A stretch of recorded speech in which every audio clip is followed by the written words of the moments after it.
를 하지 않는 그런 주제를 함께 나누고자 합니다. 많은 사람들이 좀 힘들지 않으냐 이렇게 또 묻는 분도 계시는데 저는 아주 신나게 행복하게 이 치유 사역을 하고 있습니다. 그런데 어떻게 하다가 이걸 하게 됐는지, 또 이렇게 나오는 결과물만이 아니고 그 원리는 무엇인지를 아주 가까운 사람들에게만 나누는 이야기를 오늘은 좀 함께 생각을 좀 해보려고 합니다. 마지막 시대를 위한 의료 선교와 예수님 전도법이라고 하는 제목으로 여러 가지 방법들이 있겠지만은 정말 마지막이 밀려온 이때에 그 어떤 여러 가지 방법들보다도 예수님께서 이 땅에 뭔가 모습을 가지고 사셨는데, 과연 예수님이 하신 전도법은 무엇이고 또 그 원리는 무엇일까?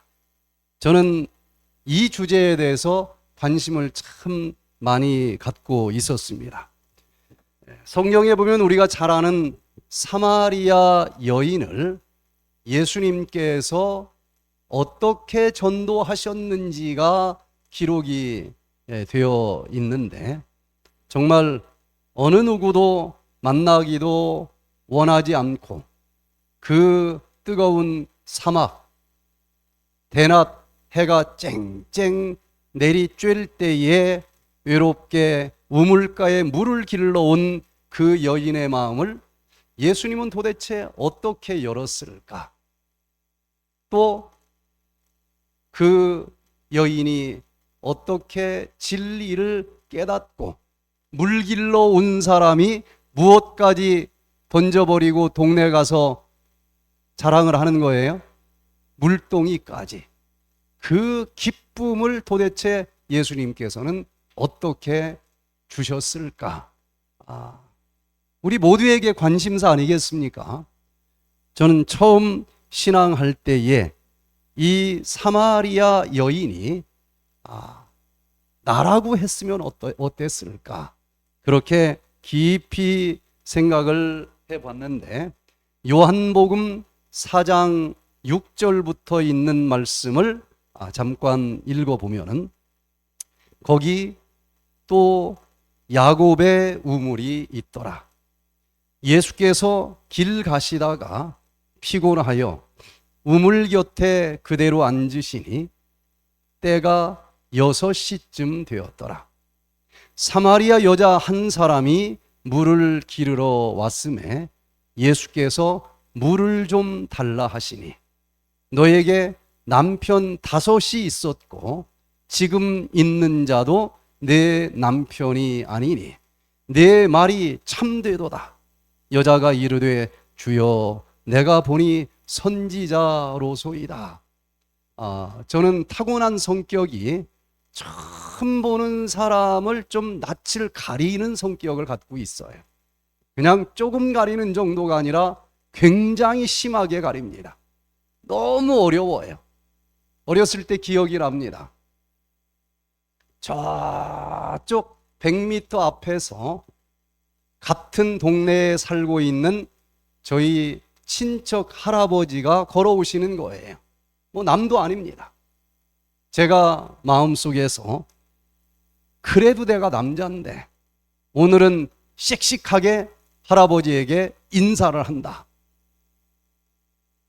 100번도 더 넘게 다짐하고 결심하고 걸어가는데, 할아버지가 딱 앞에 서 있을 때 결국은 한마디도 못하고 그냥 지나갔는데, 그게 얼마나 그런 제가 싫었는지 몰라요.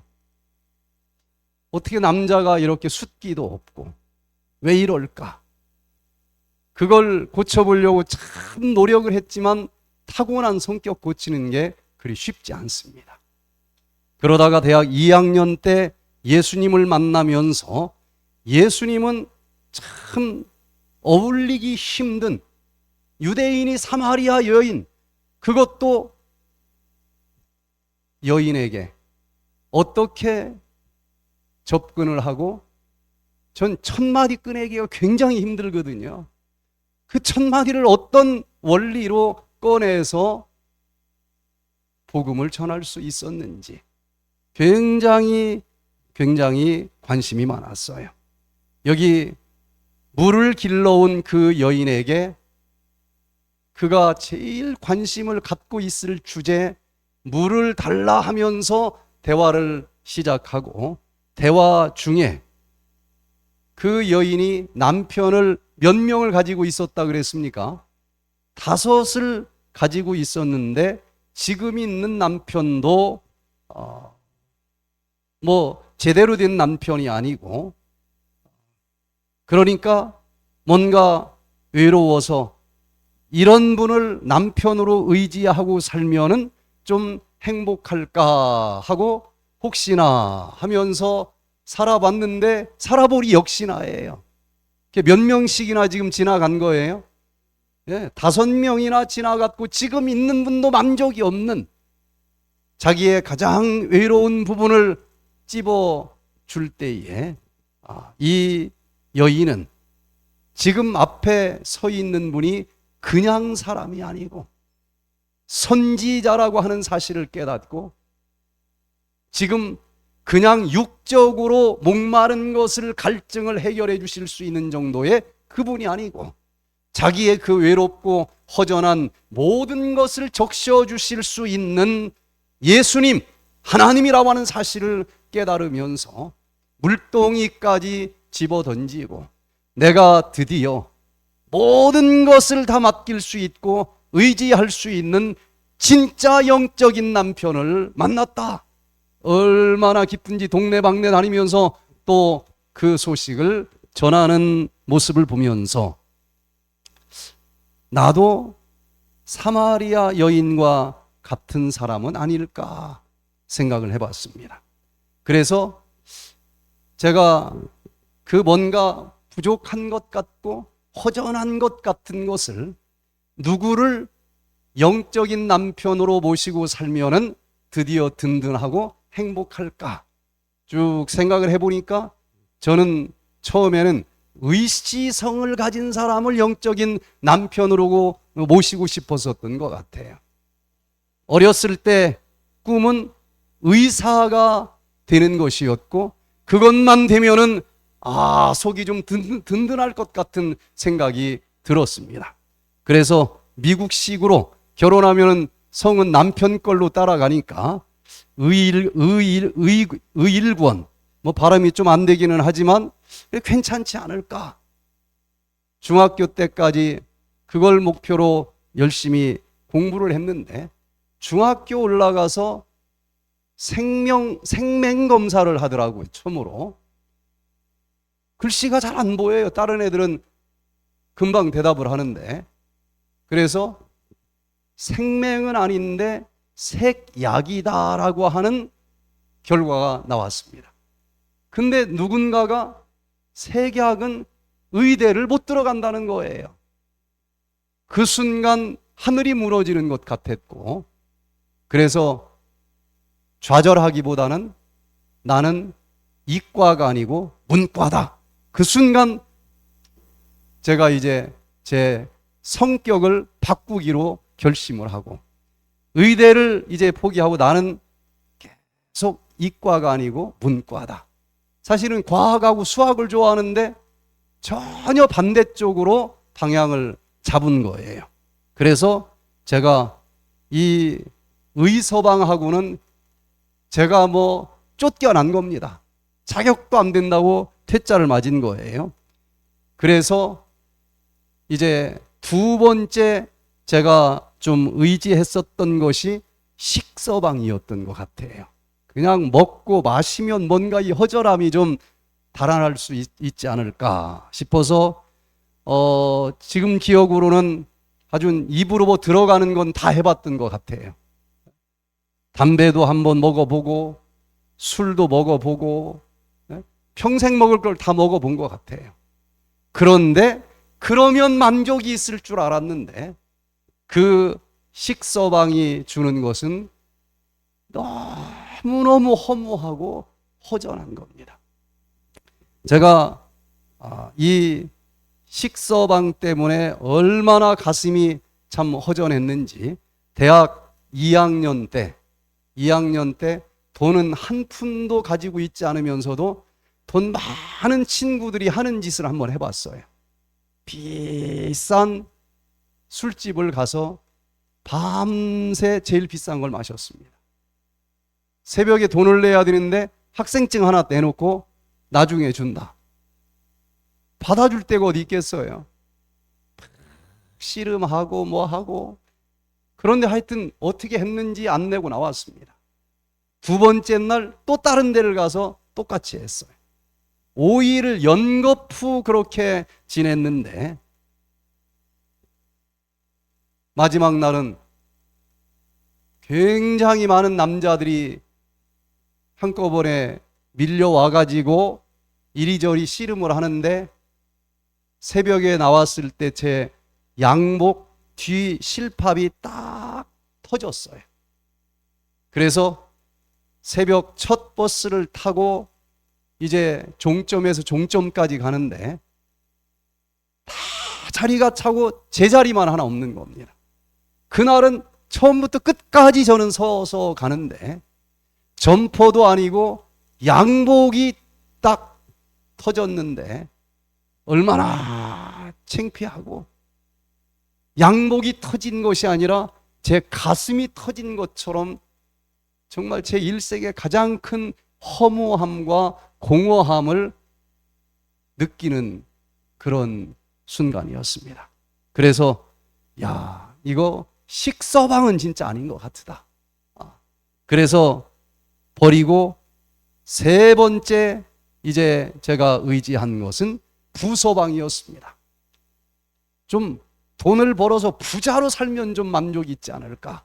그래서 경제학과를 갔는데 경제학과를 들어가서 돈이 굉장히 많은 저의 우상이 되는 부잣집에서 그 집에서 살면서 그 집에 아들을 가르쳐 달라고 하는 그걸 입주과외라고 그랬습니다. 입주과외를 하면서 이렇게 돈이 많으면 얼마나 행복할까. 그런데 한 집에서 먹고 마시고 한 1년을 살아보는데 겉보기하고 다른 거예요. 이건 뭐 돈 없는 사람들보다도 더 이상하게 살고 마음이 편하지 않은 것입니다. 돈 가져보기도 전에 저거는 아닌 것 같다는 생각이 밀려와서 부서방도 아닌 것 같고, 마지막으로 제가 굉장히 집착했었던 것이 권서방이었습니다. 권력을 한번 좀 가져보자. 그래서 대통령 될 만한 사람 집 안방까지도 가서 뭐 이럭저럭 하고 꽤 근처까지 가는 것처럼 보였는데 또 이름을 또 불러보니까 앞으로 읽어도 권일권, 뒤로 읽어도 권일권, 아주 저한테 딱 맞는 것 같아요. 그런데 그때 갑자기 박정희 대통령이 돌아가시고 삼김씨 중에 누가 대통령이 되냐 그랬는데 사형언도 마르코스 대통령 또 같은 기간에 죽고 갑자기 모든 것이 한꺼번에 밀려오는데 가져보기도 전에 저건 아닌 것 같은 거예요. 그래서 권서방은 아닌 것 같다. 제가 마지막까지 버리기가 참 어려웠던 것이 지서방입니다.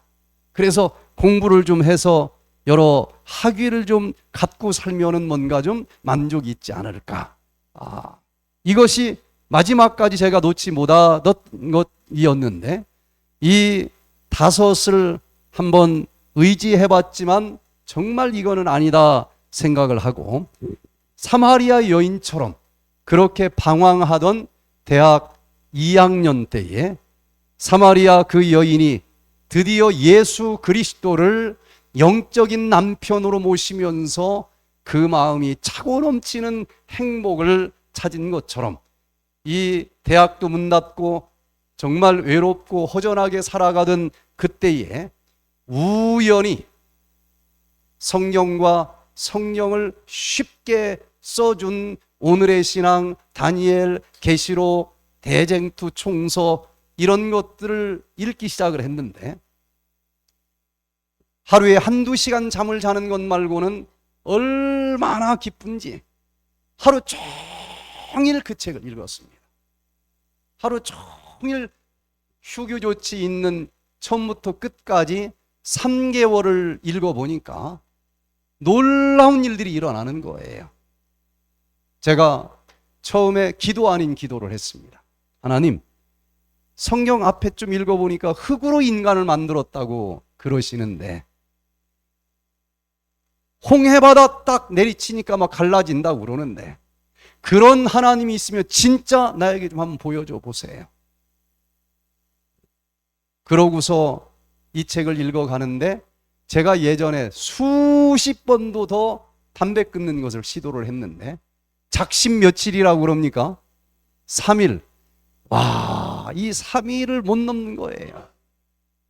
그런데 이 책을 읽으면서 얼마나 기쁨이 넘치는지 일주일이 지난 어느 날, 내가 담배를 안 피고 있네? 담배를 피고 싶다 안 피고 싶다를 떠나서 아예 담배 생각이 한 번도 떠올려지지 않고 일주일이 그냥 지난 거예요. 나의 3일 코스가 그냥 지나간 겁니다. 전 그때 무릎을 꿇었어요. 하나님, 이런 하나님이면 제가 일평생 모든 걸 다 바쳐서 주님 따르겠습니다. 그래서 사마리아 여인이 드디어 예수 그리스도를 영적인 남편으로 만난 것처럼 저도 어린 양 되시는 예수 그리스도를 제 영적인 남편으로 모시기로 해서 딱 성을 붙여보니까 양일권, 얼마나 자연스럽고 얼마나 어울려요. 네? 그때부터 지금까지 45년 동안 그분과 함께 살아가는데 참 정말 얼마나 기쁘고 행복한지. 밖에서 볼 때는 힘든 것처럼 보이지만 사랑하는 사람과 함께하는 것은 힘든 것도 없는 거예요. 그래서 이 예수 그리스도를 영원한 영적인 남편으로 모시고 살면서 그때부터 제 인생의 방향은 누구를 좀 닮고 싶을까요? 그분을 닮고 싶은 거예요. 그래서 이 어린 양 되시는 예수 그리스도, 그분은 특별히 사랑의 품성을 가진 분인데 저에게는 그게 전혀 없는 덕목입니다. 그래서 이제 예수님을 영적인 남편으로 모시고 살게 됐으니 제 인생의 목표는 예수님의 품성을 담게 해 주시옵소서. 그게 제 평생의 기도입니다. 뭐 아직도 멀었지만은 그래도 한평생 한 입을 덮고 사는 사람의 말을 들어보면 조금씩은 그래도 달라진다라고 하는 소리 듣는 게 저에겐 제일 큰 행복이에요. 그 예수 그리스도의 품성을 닮아가는 것을 목표로 나머지 한평생을 살아보자. 요한복음 13장 34절에 보면 예수님께서 세 계명을 너희에게 주노니 서로 사랑하라. 내가 너희를 사랑한 것 같이 너희도 서로 사랑하라. 사랑이신 그 예수 그리스도를 믿는다는 것은 무엇보다도 그 예수 그리스도의 품성을 담고 싶은 것, 저는 그게 그리스도인이라고 생각을 했습니다. 뭐 안식일을 지키고 헌금을 내고 뭐 전도를 하고 다 수단에 지나지 않는 것 아니겠습니까? 그 수단을 통해서 결국 목적은 그 예수님의 품성을 담고 싶은 것 아니겠습니까? 수십 년을 믿어도 교회를 10개를 졌어도 40년 전이나 품성은 똑같다. 그거는 뭔가 진짜가 빠진 신앙이라고 저는 생각을 했습니다. 그 예수 그리스도를 닮아가면서 없지만 이 속에 사랑을 좀 달라고 기도하면서 살아가는데 플라스틱이라고 하는 물질의 구성 성분을 쪼개 보니까 탄소, 수소, 산소, 질소로 구성이 되어 있습니다. 또 하나님의 형상대로 만들어졌다라고 하는 이 사람, 그 중에서도 세포 핵 속에 있는 DNA, 핵산, 유전자도 결국은 구성 성분은 똑같습니다. 탄소, 수소, 산소, 질소. 똑같은데 뭐가 다를까? 어떤 에너지에 대한 반응이 다르게 만들어졌다는 것입니다. 플라스틱이라고 하는 물질에게 따뜻한 뜨거운 열이라고 하는 에너지를 가하면은 반응이 있습니까? 없습니까? 쭈글쭈글 반응이 있어요. 그런데 우리 몸에 있는 핵산도 어디 오늘 오전에 열 치료를 받으니까 좀 반응이 있는 것 같아요? 없는 것 같아요? 반응이 있습니다. 구부러진 유전자들이 펼쳐질 수 있는 거예요. 그런데 어디에서 결정적인 차이가 있는가 하고 보니까 플라스틱은 열이라고 하는 에너지에는 반응을 보이지만 혹시 플라스틱에게 얘야 내가 널 얼마나 사랑하는 줄 아니? 하고 사랑이라고 하는 에너지를 한번 쏟아 부어보신 적 있습니까? 눈도 멀뚱멀뚱하지도 않아요. 아무 반응이 없습니다. 그러나 이 유전자 핵산은 열에 대한 반응도 있지만 내가 너를 얼마나 사랑하는 줄 아느냐? 그 사랑이라고 하는 에너지가 들어가면은 막 눈물이 쏟아져 가면서 엄청난 변화가 나타난다는 것입니다. 그래서 저는 이 환자들을 치료하면서 바로 최고의 치료의 에너지는 사랑이다라는 것을 알게 됐습니다. 베드로전서 4장 8절에 보니까 무엇보다도 뜨겁게 서로 사랑할지니 사랑은 허다한 죄를 덮느니라. 설령 뭔가 잘못했을지라도 이 마음 속에 정말 사랑하는 마음으로 했다고 하면은 허다한 죄가 덮어지는 거예요. 부족할지라도 덮어지는 것입니다. 그래서 저는 제 마음 속에 사랑이 메마른 목석 같은 사람으로 태어나서 제 생에 가장 많은 기도를 한 제목이 있는데 함께 사는 와이프는 사랑이 풍성한 사람을 만나게 해주세요. 제일 간절히 제일 오래 제일 많이 기도한 제목입니다. 그런데 이제 대학교 때 이제 미팅을 1학년 때 이렇게 하는데 미팅을 하고 그 다음에 또 제가 예수님을 알게 된 다음에도 뭐 일부러 집도 방문 두드리면서 전도하는데 만나 준다는데 안 나갈 이유가 뭐가 있을까? 그런 생각으로 나갔습니다. 나갔는데 이 속에 예수님이 꽉 차니까 다른 건 하나도 생각이 안 나요. 그래서 미팅을 가면 한 4시간을 예수님 얘기만 합니다. 그런 사람 좋아한다는 사람 있을까요? 없을까요? 마지막에 설교 잘 들었습니다. 그러고 가요. 애프터 신청이 안 들어와요. 여러 사람 그런 경험을 해서 에이 이제는 미팅은 안 한다 하고 이제 접었습니다. 그런데 하루는 이 대학 친구들은 전부 MT를 갔는데 그때 제가 아이고 그 MT를 가봤자 뭐 술도 안 먹지 담배도 안 피지 무슨 재미로 거기서 또 있나 하고 안 갔어요. 근데 안 갔는데 막상 혼자 남아 있으니까 또 허전하더라고요. 전화 한 통화 왔습니다. 그 입주 과외를 하는 집에 공부하는 학생의 형한테 전화가 온 거예요. 저보다 나이가 1살 어린데 전화가 와서 형 키가 얼마야? 아니 그건 왜? 하고 대답을 안 했더니 175는 넘지. 아니 왜? 뭐 여러 가지를 제 조건을 자꾸 물어보는 거예요. 도대체 왜 그러는데? 그런데 지금 미팅을 하는데 그 중에 한 사람이 짝이 없대요. 짝이 없는데 자기들 또래보다 한 살을 더 먹어서 자기들 친구들 중에서는 못 찾는데 내 생각이 나서 나올 수 있느냐? 그냥 나올 수 있느냐 그러면 이미 안 나가기로 했으니까 마음이 없었을 텐데 자꾸 제 조건만 물어서 오기가 좀 생겼습니다. 그래서 나갔어요. 기도를 많이 하면서 이제 반포에 있는 하루방 다방을 찾아갔습니다.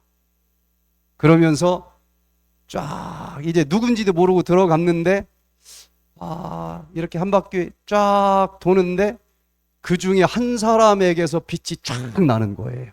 진짜 빛이 났습니다. 그래서 저 사람이면은 그렇게 표현할 수 있었겠다 싶고 또 있나고 돌아보았는데 또 두 번째 그런 사람은 없어요. 그래서 이제 만나가지고 한 대여섯 시간을 얘기를 했는데 그냥 하나님 얘기만 했습니다. 근데 하나님 얘기를 좋아하는 거예요. 그 다음 또 만날까 했더니 또 만나줘요. 그래서 이제 걸어 다니면서 얘기를 했는데 8시간을 걸어 다니면서 창세기부터 계시록까지 얘기를 했습니다. 그럼 그 정도 되면 이제는 질려가지고 안 만날 줄 알았는데 또 만나자고 그래요. 그래서 걸어 다니면서 성경 공부를 다 했습니다. 성경 하나님 말씀을 그렇게 여러 시간 얘기하는데 또 만나자고 하는 사람은 제가 처음 만난 거예요. 그리고 기도하면서 이제 결혼을 했는데 저보다는 사랑이 좀 풍성한 것 같아요. 그래서 제가 그 덤으로 살아갑니다. 특별히 여기 엘렌 화이트의 글을 보니까 가정과 건강 151페이지에 그리스도께서 온 몸을 통하여 나누어 주시는 사랑은 하나의 생명력이다. 그것은 뇌, 심장, 신경 등과 같은 모든 중요한 부분에 치료하는 영향을 미친다. 사랑은 하나의 생명력이라는 것입니다. 치료에 가장 강력한 영향을 주는 에너지입니다. 152페이지에 보면은 아버지의 자비와 사랑이 이 땅으로 풍성하게 흘러내리는 일은 그치지 않았다. 만일 사람들이 하나님의 선물을 감사하는 마음에서 심령의 창을 하늘로 향하여 열 것 같으면 치료의 능력이 무엇처럼 쏟아진다는 거예요? 홍수처럼 쏟아진다는 것입니다. 이 사랑을 사랑이신 분으로부터 좀 받아야 되겠다 하고 열어놓기만 하면은 홍수처럼 쏟아지고 차고 넘쳐서 흘러가는데 이것은 생명력이요 가장 강력한 치료의 에너지라는 것입니다. 이 힐링 프로그램에 참여하시는 분들이 스펙트럼이 굉장히 높습니다. 굉장히 다양해요. 별의별 사람들이 다 옵니다.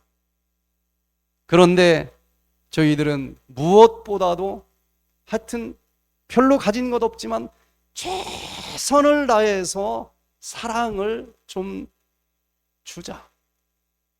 그런데 지금까지 30년 동안 같이 먹고 자고 이건 감출 수도 없어요. 밑바닥이 다 드러납니다. 같이 먹고 자면. 첫날은 막 전쟁 같아요. 막 소리 지르는 사람 뭐 엎었다 젖혔다 막 집어 던졌다 뭐 별의별 사람들이 다 있어요. 그런데 참 감사하기는 이틀 3일만 지나면 다 천사로 변해요. 얼마나 아름다운 사람들로 변하는지 몰라요. 중환자들 많이 옵니다. 죽을 수도 있어요. 특별히 생명이 왔다 갔다 할 때는 들어올 때 마음과 나갈 때 마음이 달라서 고소하는 경우가 많습니다. 돈 물어준 사람들도 많이 봤어요. 그런데 지금까지 단 한 번도, 거의 한 대충 계산해 보니까 한 20만 명은 거쳐간 것 같아요. 죽은 분들도 있습니다. 그런데도 한 번도 고소나 고발을 하는 사람이 없었고, 또 죽었는데도 교파가 다른데도 장례식 때 오셔서 발인 예배 좀 드려주십시오. 아니 거기 목사님 계시는데 제가 왜 갑니까? 자기 아버지가 여기를 갔다 와서 제 강의 테이프를 24시간 틀어놓는데 그렇게 좋아한다는 거예요.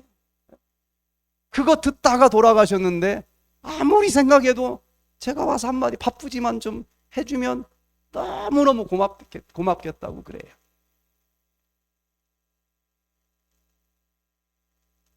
가능할는지는 모르지만은 그리스도인은 그리스도의 품성을 담고자 하는 것이 최고의 목표가 돼야 되지 않을까.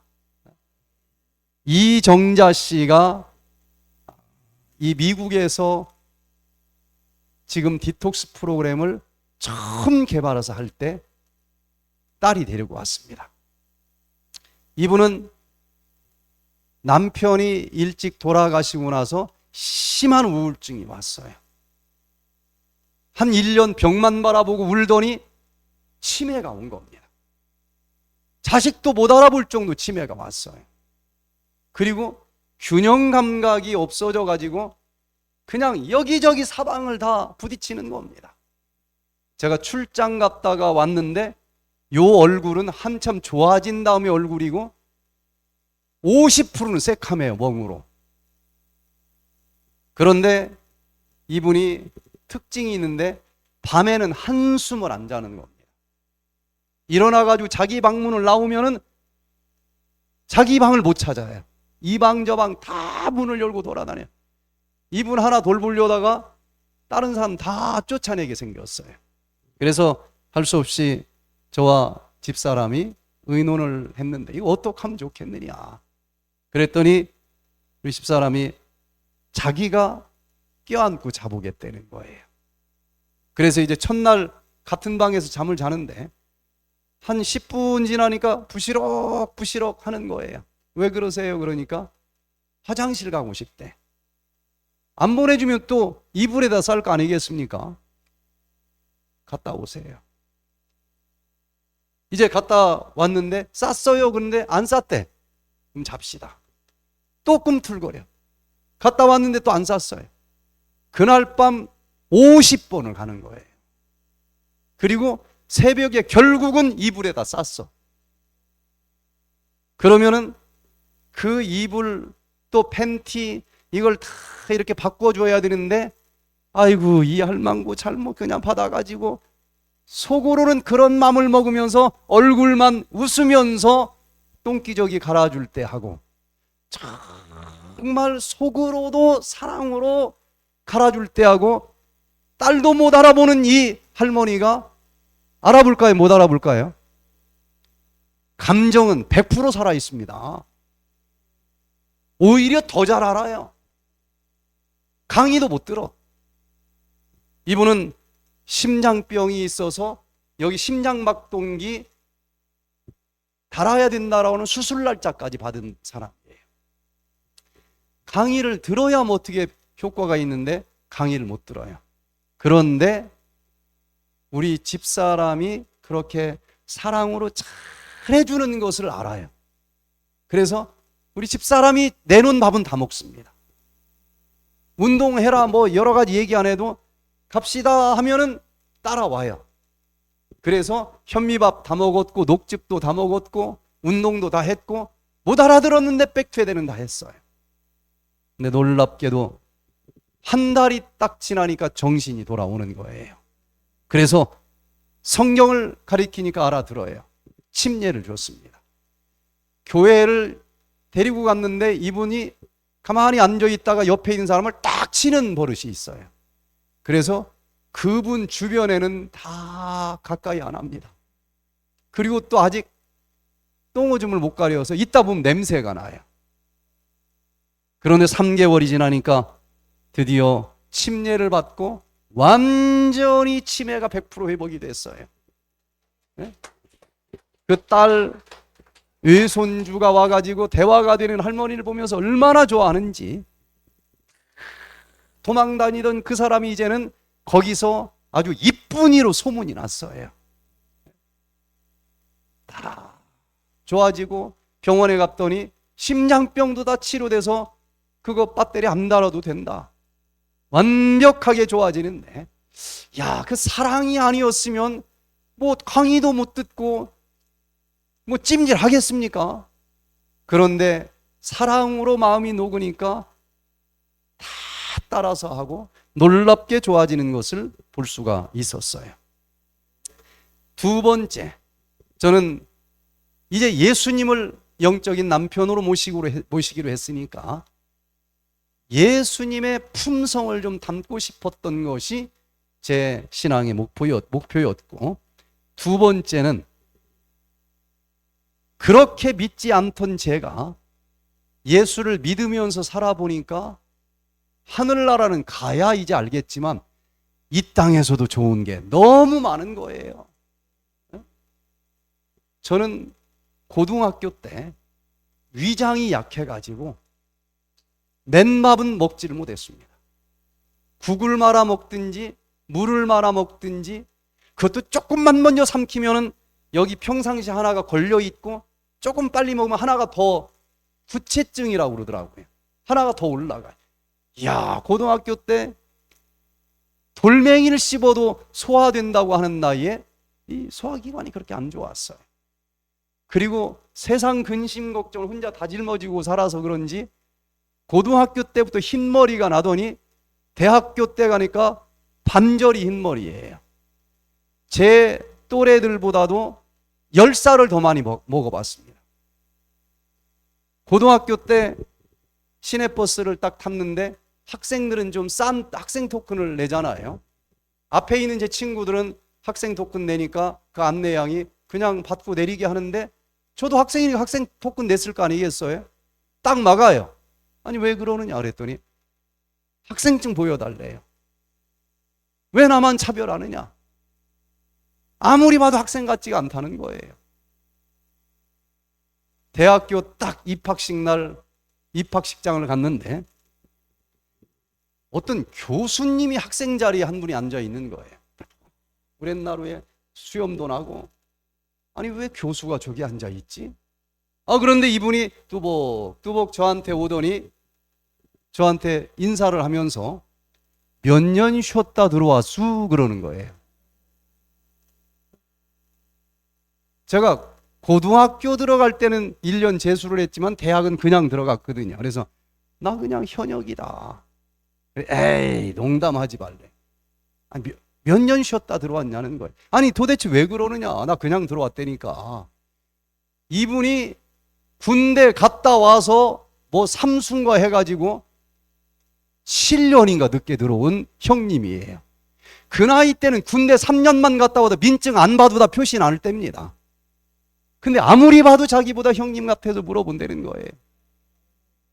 30살 먹은 저보다 20살 때 10살 더 먹은 삼촌 선 보는데 따라갔다가 혼났습니다. 누가 신랑감이냐고 그래서. 아니 보면 모르니까. 그런데 3개월 동안 말씀이 막 읽으라고 해서 읽은 것도 아니고 너무너무 좋아서 읽는데 흰머리가 검정머리로 바뀌는 거예요. 그리고 이 위장이 완전히 치료가 돼서 지금은 저보다 위장 좋다고 하면 제가 멱살 잡고 따집니다. 너무너무 좋아지는 거예요. 그리고 거기다 또 이 백퇴된 디톡스까지 하면서 사니까 지금은 동창회 가면은 친구들보다 10살은 적어 보인다고 그래. 그러니 10살 더 먹어 보이다 10살이 더 덜 먹어 보이면 20살이 젊어진 거예요. 우리 집사람도 단 걸 좋아합니다. 그래서 맨날 우리 서로 하는 얘기가, 야, 참 우리 안식일 교인 된 게 너무 다행이지. 아니면 틀림없이 당뇨병 걸렸을 거야. 하늘나라 가서 받을 상급은 그때 가서 누려야 되지만 이 땅에서도 너무너무 행복한 거예요. 예?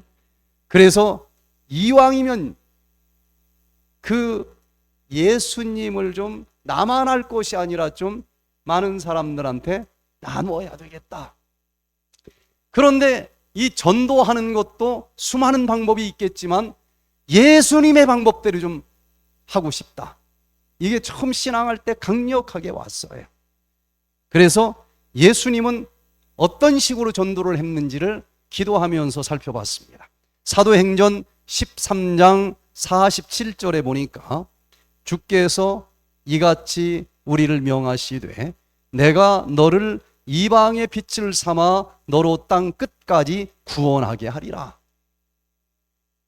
예수 그리스도를 믿는 그 그리스도인들에게 예수님께서는 어떻게 살기를 원하실까 하고 보니까 너를 이방의 빛을 삼아 너로 땅 끝까지 구원하게 하리라. 아, 하나님은 내가 이렇게 살기를 원하는구나. 그래서 하여튼 이 속에 있는 예수님을 이렇게 전해보니까 얼마나 기쁨이 큰지 몰라요. 대학 캠퍼스에서 그 3개월 휴교 조치 떨어지기 전까지는 술, 담배 하는 친구들은 제가 다 가르쳐준 친구들이에요. 근데 갑자기 술, 담배를 안 먹는다고 하니까 이게 막 도대체 왜? 이렇게 물어보는 거예요. 친구들이 꼭 술집에서 모입니다. 다 술 친구들이니까. 그래서 술집을 저는 갔습니다. 가는데 제가 기도를 간절히 하고 가요. 하나님, 그 술집에서까지 예수님 이 주책 없이 얘기하다가 분위기 깨지 않게 좀 해주세요. 다른 얘기도 좀 하게 좀 해주세요. 정말 특별 기도를 하고 갑니다. 그냥 마음에 없어도 몇 개 장단을 좀 맞춰주고 싶은데 백치가 된 것 같아요. 하나도 생각이 안 나. 1시간이 넘도록 그냥 가만히 앉아만 있는 겁니다. 그러면 이제 1시간 정도 지났을 때 그 중에 한 명이 야, 근데도 어떻게 담배를 끊게 됐어? 예수님 때문에 끊었으니까. 그때부터 한 3-4시간 예수님 얘기를 또 하는 거예요. 그러면 저는 막 지독한 무신론자였고 안 믿을 이유를 너무 많이 갖고 있었기 때문에 그게 3개월 동안 읽으면서 다 풀어졌어요. 그래서 그 자리에서 한 3-4시간을 얘기를 하면은 거의 대부분 그런 게 신앙이라고면 나도 하고 싶다. 거의 그런 반응들이 있었어요. 그래서 여기 교회 증언 6권 24페이지를 보니까 바로 우리 앞에 위기가 놓여 있다. 우리는 지금 이 마지막 시대를 위한 중대한 진리를 성령의 권능을 힘입어 선포해야 한다. 무슨 힘으로 선포해야 된다고요? 성령의 권능을 힘입어. 그래서 누군가에게 예수님 얘기를 할 때는 정말 기도를 많이 합니다. 내 이 연약한 달란트 말고 성령으로 옷 입혀 주시기를 기도합니다. 하나님께서는 사업의 주인이 되신다. 그분께서는 당신의 섭리를 통하여 거룩한 사업이 완성될 길을 준비하신다. 주께서는 기회들을 마련해 주실 것이다. 위기의 때가 밀려오는데 주께서는 기회를 마련해 주실 것이다. 감화력을 끼칠 수 있는 길과 활동의 방법들을 제공해 주실 것이다. 이 말씀이 제 마음을 뒤흔들었어요.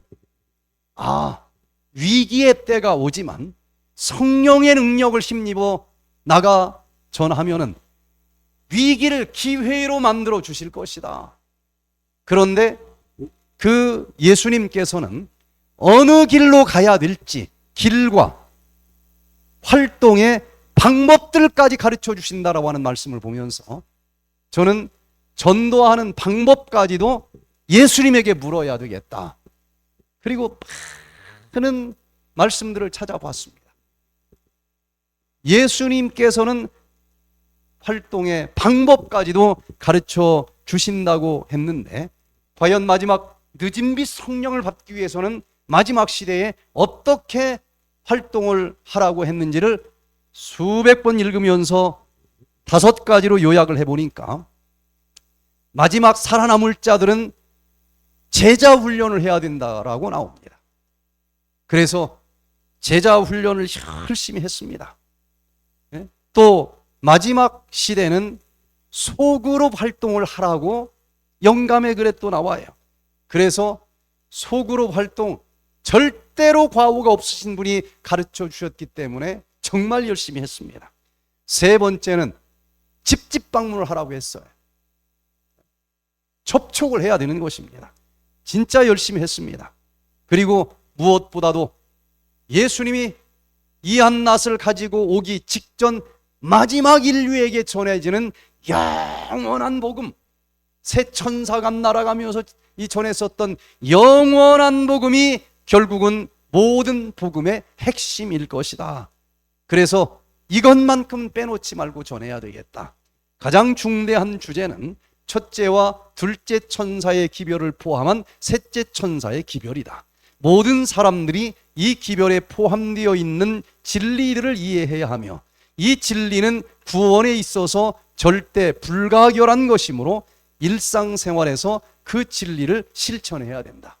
이게 제 마음을 처음에 너무 많이 차지하고 있어서 저는 주로 새 천사의 기별을 예언과 함께 전하는 사역을 해왔었습니다. 제일 마지막으로 뒤늦게 깨달은 것이 처음에 어떻게 접근해야 되는지, 바로 의료 선교 사업을 뒤늦게 깨달았습니다. 나는 주님의 섭리를 통하여 의료 선교 사업이 병든 영혼에게 접근할 수 있는 큰 쐐기 역할을 해야 한다는 것을 깨달았다. 제가 한참 정말 열심히 했습니다. 새벽 4시에 일어나서 새벽 기도 매일 하고, 그리고 이제 집집 방문하고 가르치고 뭐하고, 그러다가 집에 들어오면 1시였어요. 그렇게 정말 최선을 다해서 했습니다. 그런데 그 새 천사의 기별을 전하는 것이 마치 쐐기도 박지 않고 도끼질하는 것처럼 힘든 일이라고 하는 것을 어느 날 느끼게 됐고, 이 의료 선교 사업이 쐐기 역할을 한다라고 하는 말씀을 늦은 빛 성령 충만을 위한 100일 기도를 하면서 깨닫게 됐는데, 그 뒤로 쐐기를 박고 도끼질을 했더니 그냥 쫙 쪼개져요. 이야, 이게 뭐 너무너무 쉬운 거예요. 그래서 다시 한번 예수님께서는 어떻게 전도하셨는가 하고 보니까, 사마리아 여인을 전도할 때도 요한복음 4장 7절에 보니까 사마리아 여자 한 사람이 물을 길러 왔음에 예수께서 물을 좀 달라 하시니, 저에게 제일 어려웠던 부분인데 처음 어떻게 말을 건넬 수 있을까 하고 보니까, 언제나 그 사람이 가장 관심을 많이 가지고 있는 것으로부터 대화의 문을 연다는 것을 알았어요. 38년 동안 일어나 걷지 못하던 그 환자를 만났을 때는 요한복음 5장 6절에 예수께서 그 누운 것을 보시고 병이 벌써 오래된 줄 아시고 이르시되 네가 낫고자 하느냐. 38년 동안 아파서 누워있던 사람에게 관심이 뭘까요? 그 병에서 낫는 것 아니겠습니까?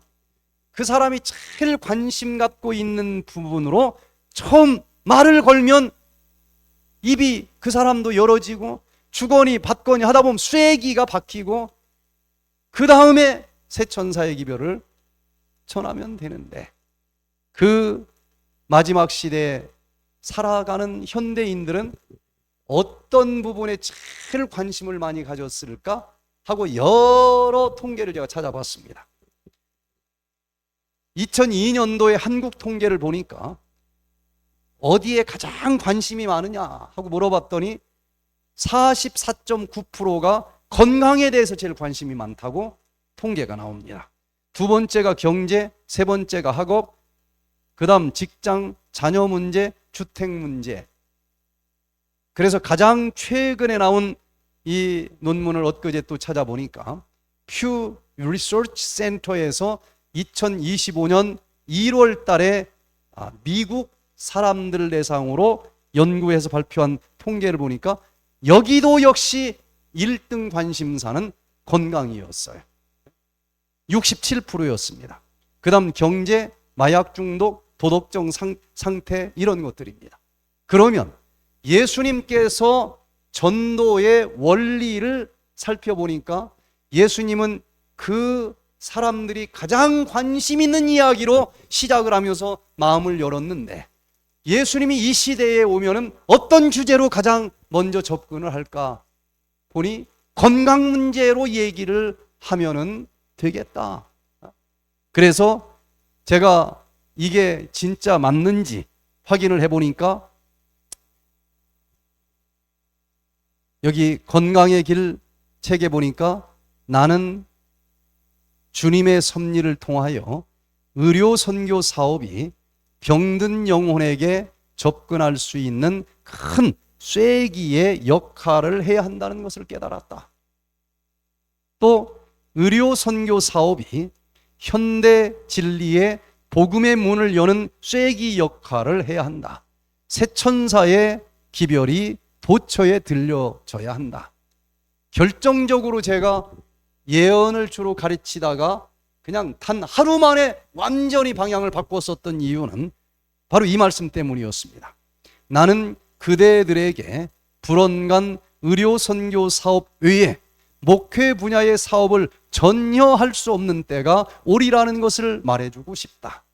그대들이 의료 선교 사업, 곧 치료하고 축복하고 힘을 더해주는 복음 사업에 결정적인 관심을 보이기 전에는 결코 복음의 명령을 따르는 목사들이 되지 못할 것이다. 제가 이 광명교회에서 목회를 할 때였습니다. 그때 예언 전도를 예식장을 빌려서 하는데 첫 해 아까 얘기한 5가지를 다 하면서 했더니 교인들이 한 애들까지 40명밖에 안 되는 작은 교회였는데 침례가 87명이 나는 거예요. 야, 이거 조금 더 열심히 하면 진짜 늦은 비 성령 쏟아진다는 소리 들리겠다. 진짜 열심히 했습니다. 그런데 두 번째 해는 61명으로 줄어요. 세 번째 해는 32만 명이 사는 광명시에다가 전단지를 16만 장을 뿌렸습니다. 16만 장을 뿌렸는데 한 명이 안 오는 거예요. 그때 얼마나 제가 충격을 받았는지 몰라요. 어떻게 한 명도 안 올까? 그래서 그때 100일 기도를 하면서 이 말씀을 깨달은 겁니다. 아, 쐐기도 없이 도끼질을 할 때는 언젠가는 마지막이 올 수밖에 없겠다. 그래서 이 의료 선교를 하나도 배운 적이 없지만 배워가면서라도 이거는 필수 과목이다. 선택 과목이 아니다.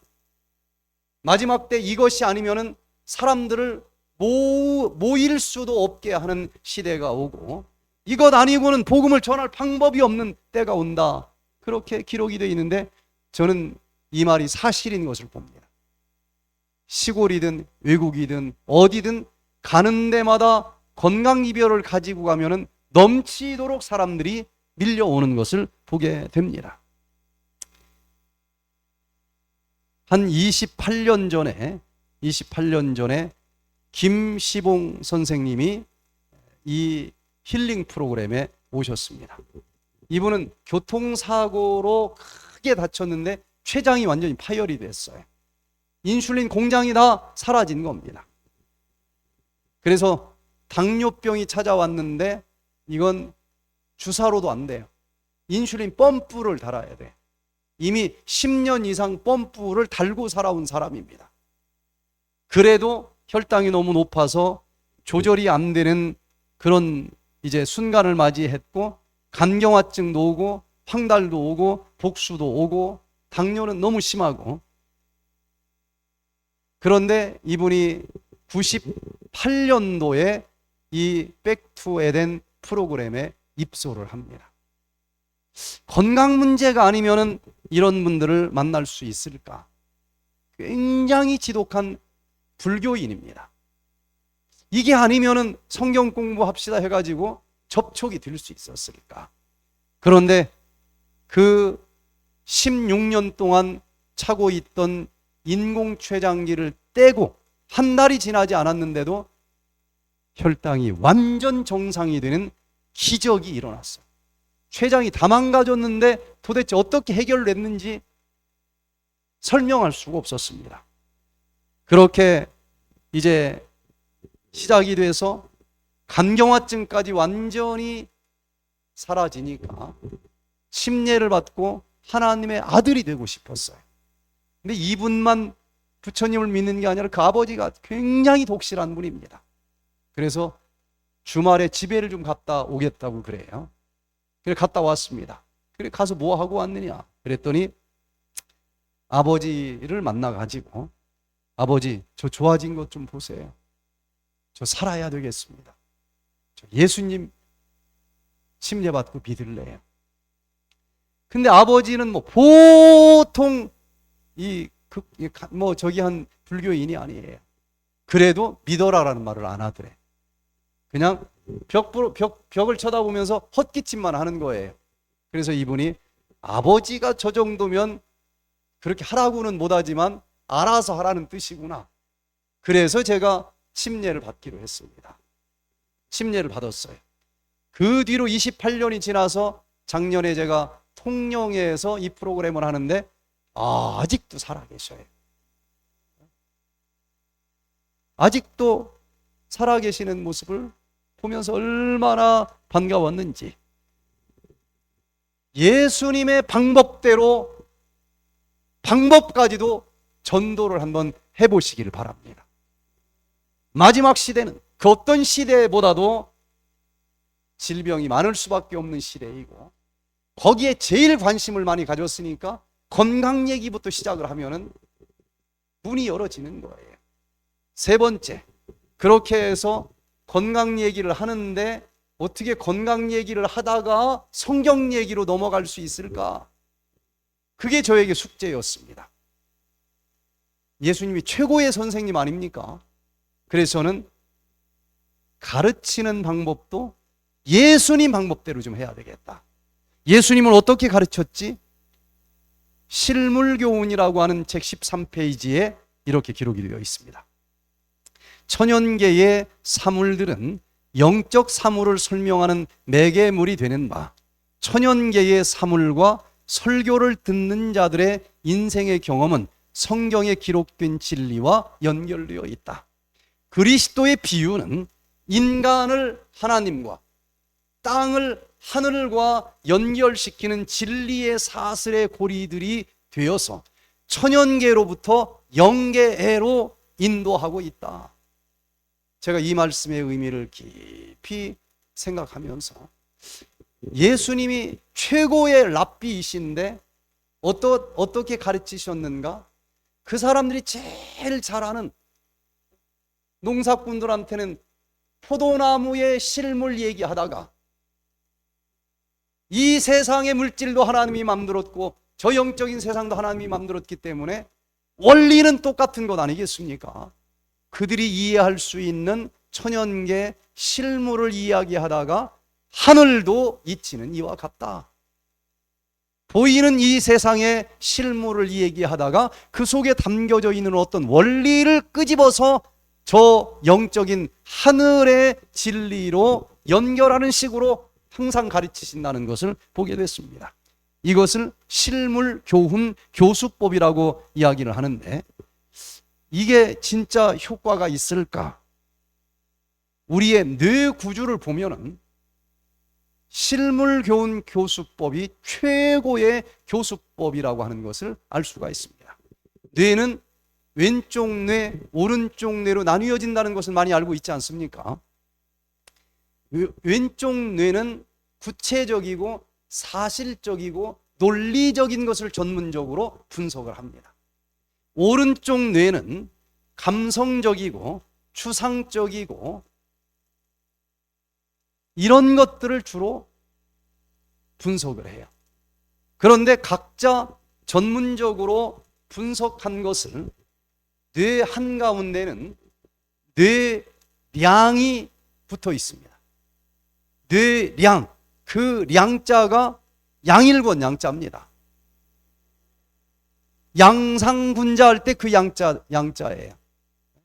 대들보 양자입니다. 다리 양자예요. 교량할 때.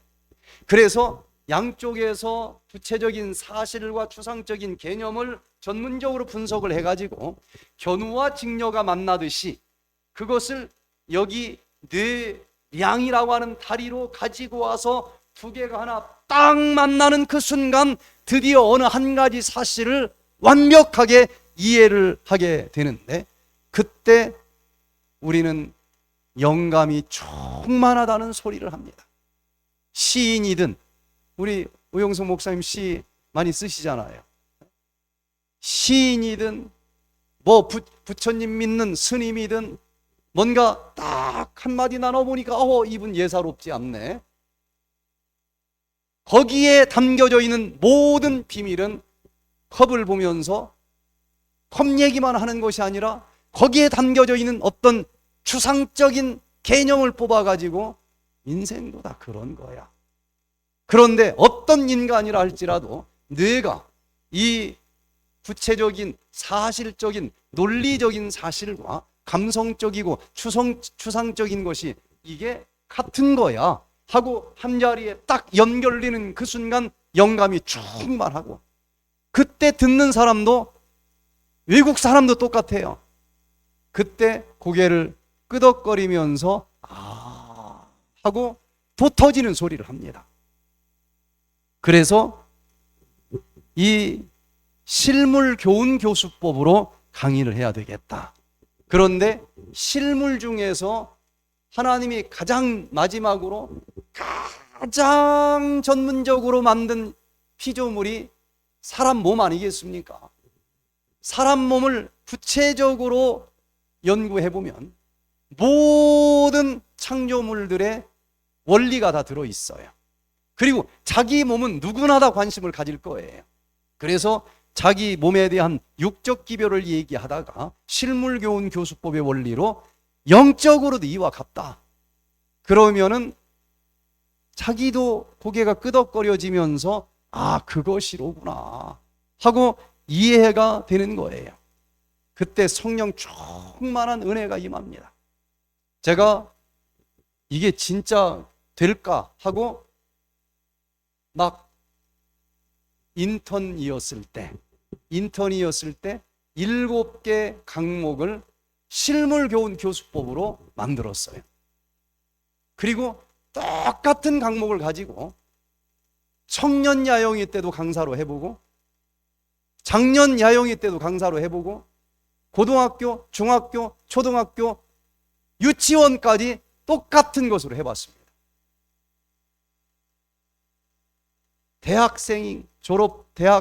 졸업한 사람들이 제일 많다라고 소문난 그 교회에서도 해보고 사경유로 해보고, 학교를 거의 다닌 적이 없는 할머니들만 있는 데서도 해보고, 목사님들만 있는 데서도 해보고, 삼육대학에서도 해보고, 신학생들한테도 해보고.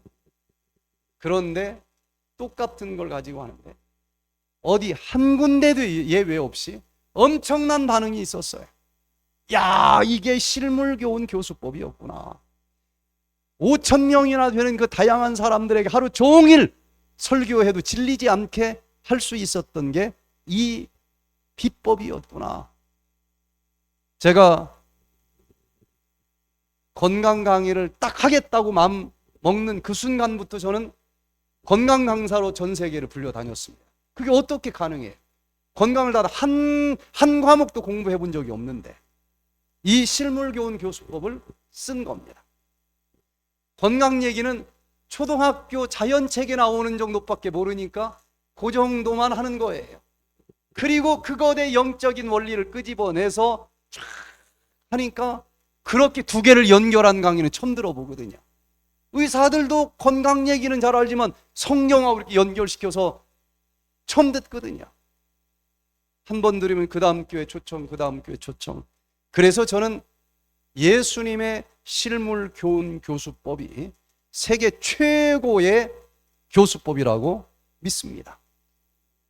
예를 들어서 포도를 잘 아는 사람들이 있다라고 하면은 포도가 탐스럽고 그냥 큼직한 열매를 맺게 하기 위해서는 어떻게 해야 되는 줄 아느냐? 포도의 성질은 자꾸 밑으로 땅으로 휘어져 늘어지려고 하는 성향이 있지 않습니까? 내버려두면은 열매 땅에 닿아서 다 썩어요. 그래서 정말 포도 농사를 잘 지려면은 지주로 세워줘야만 됩니다. 그리고 이 포도나무를 그냥 열매 맺히는 거 욕심만 게 다 놔두면은 조그만한 것밖에 안 나와요. 그래서 정말 괜찮은 거 몇 개 놔두고 과감하게 잘라내야만 됩니다. 이건 다 아는 얘기잖아요.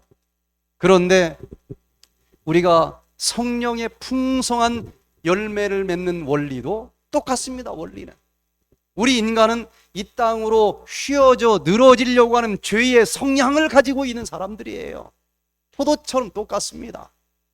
그래서 십자가라고 하는 지주를 세워놓지 않으면 우리는 계속 죄를 향해서 넘어질 뿐인 거예요. 그리고 정말 중요한 건 몇 가지 놔두고 잘라야 됩니다. 절제해야 돼요. 예를 들어서 이렇게 단순한 다 양쪽 아는 얘기지만 두 가지를 그렇게 원리를 붙여놓기만 하면 이건 해 아래에서 처음 듣는 얘기가 될 수 있는 거예요. 그리고 이게 너무 잘 쏙쏙 와 닿는 것입니다. 예를 들어서 이 호흡법을 하나 생각을 해도 우리가 포도당을 먹는다고 해서 얘가 에너지로 태워지는 것은 아니잖아요. 미토콘드리아에서 이것이 ATP 에너지로 태워지기 위해서는 생명을 주는 산소를 들이마셔야 됩니다. 그리고 그 산소가 포도당을 태우면서 나오는 이산화탄소와 같은 찌꺼기는 다 내뱉어야 돼요. 이것을 우리는 육적인 호흡이라고 합니다. 많은 사람들이 이 기도는 호흡하는 것과 같다라고 얘기를 하는데 실물교훈 교수법으로 영적인 호흡은 뭘까? 우리는 육적인 힘을 위해서는 포도당을 먹어야 되지만 영적인 힘을 위해서는 말씀이라고 하는 영적인 포도당을 먹어야 되지 않겠습니까? 말씀 먹었다고 해서 행복한 게 아니에요.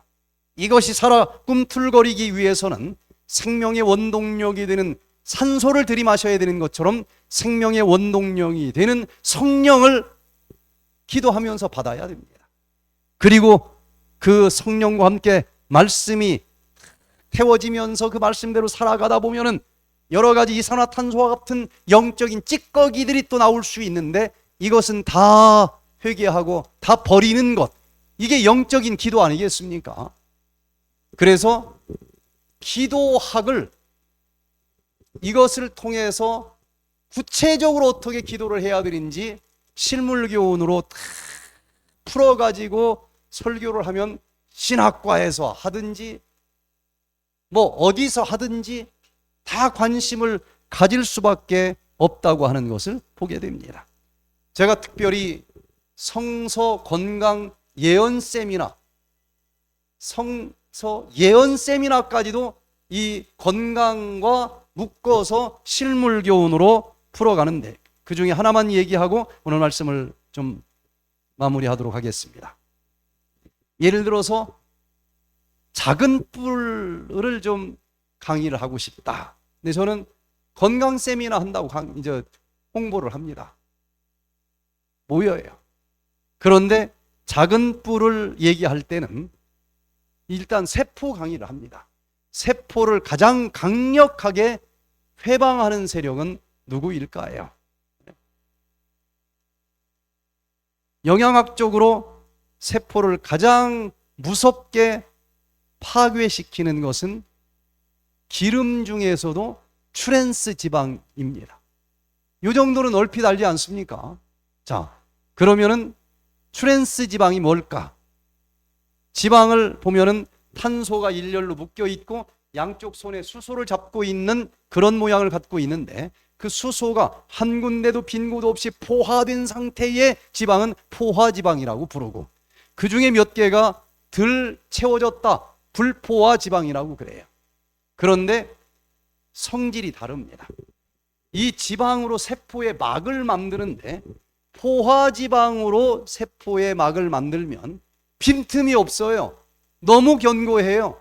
영양소가 들어갈 공간도 없습니다. 노폐물이 나갈 공간도 없어요. 그래서 세포의 막은 불포화 지방으로 만들게 되어 있습니다. 비어있는 부분이 필요에 의해서 열어지기도 하고 닫혀지기도 하는 세포의 문 역할을 한다는 것입니다. 그러면 좋은 집은 문이 많을수록 좋아요? 하나밖에 없는 게 좋아요? 문이 많을수록 좋겠죠. 그래서 이 한쪽 끝에서부터 탄소를 하나, 둘, 셋을 셌더니 세 번째에서 첫 번째 빈 부분이 나온다. 그러면 학자들이 약속하기를 오메가 3 지방이라고 이름을 붙이자. 여기서부터 빈 곳이 나오니까 그 다음 세 군데나 오메가 3는 빈 부분이 나와요. 그런데 여섯 번째 가서 첫 번째 빈 부분이 나오면 이름을 뭐라고 붙이면 좋아요? 오메가 6 지방이라고 부르자. 그래서 두 군데만 빈 곳이 있고 아홉 번째 처음 빈 곳이 나오면 오메가 9 지방산인데 빈 곳이 하나밖에 없어요. 그러면 가장 세포막을 만드는 고급 지방은 무슨 지방입니까? 오메가 3 지방이에요. 그런데 문제는 이 불포화 지방은 비어있는 부분은 수소가 한쪽에서는 잡아당기는데 저 반대쪽에서는 수소가 없기 때문에 밑으로 처집니다. 안 끊어지려고 또 올라가 미세한 자기장이 형성이 되는 부분이에요. 자, 그 부분이 열어졌다 닫혀졌다 할 수 있는 문 역할을 할 수 있는 것인데, 세 군데나 문 역할을 할 수 있는 오메가 3는 문제가 있습니다.